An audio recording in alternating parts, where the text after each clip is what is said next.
Hi everyone, my name is Stephanie Johnson. Today I'm going to talk about Frank Lucas and how he became one of the biggest drug traffickers in the United States. My presentation will explain his personal choices, the people around him, and his desire for money that helped lead him into organized crime. I'll also explain how strain theory, social learning theory, as well as social control theory related to his life. So let's dive into it, shall we? Frank Lucas was born in North Carolina on September 9th, 1930. He was raised by his mother, Maudine Lucas. He grew up in poverty during segregation.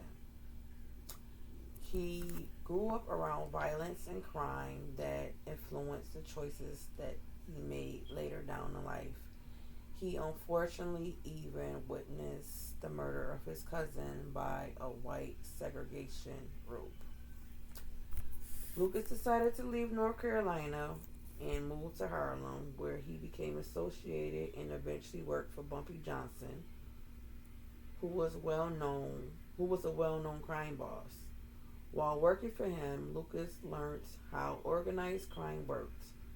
After Bumpy Johnson died, Lucas decided to start his own drug business and eventually became one of the biggest heroin dealers in the country.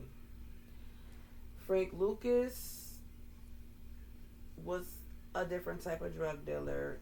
Instead of him buying drugs from other drug dealers, he directed his own supply through Southeast Asia during the Vietnam War, and he used military connections to move his drugs. He became known for selling his heroin that was called Blue Magic, which made him lots of money, and then his drug business spread to several cities. But his actions also hurt many people in the community and contribute to addiction as well as violence in the community. And sadly and unfortunately, he made millions of dollars from that. And he also brought a lot of attention to himself, where eventually law enforcement began investigating him. In 1975, Frank Lucas was arrested and convicted of drug trafficking, in which he spent time in prison, but later worked with law enforcement by giving them information about other criminals. He passed away on May 30th, 2019 at the age of 88. The three theories that I thought connected to Frank Lucas' life was social learning theory, social control theory, as well as strain theory. Strain theory says that when people feel like they can't reach their goals through legal ways, they turn to crime instead. Frank Lucas wanted money and success, and he chose illegal ways to get it. Social learning theory says people learn behaviors from criminals around them. Frank Lucas learned a lot about crime from Bumpy Johnson and other criminals. Being around that type of lifestyle will definitely influence decisions that you make, and it definitely influenced decisions that he decided to make.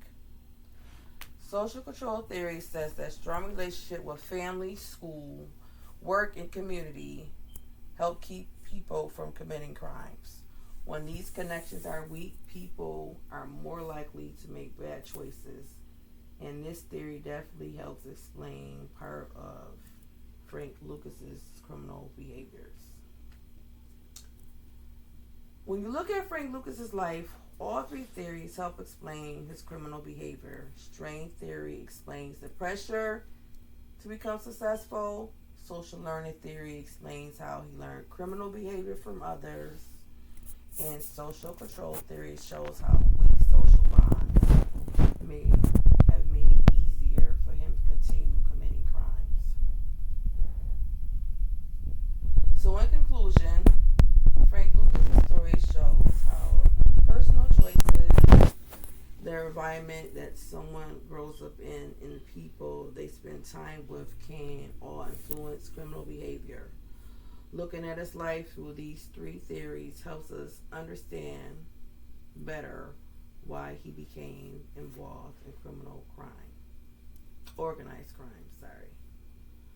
Um, my last slide is the sources that I use to present my presentation, and I hope you enjoy my presentation, and thank you for listening.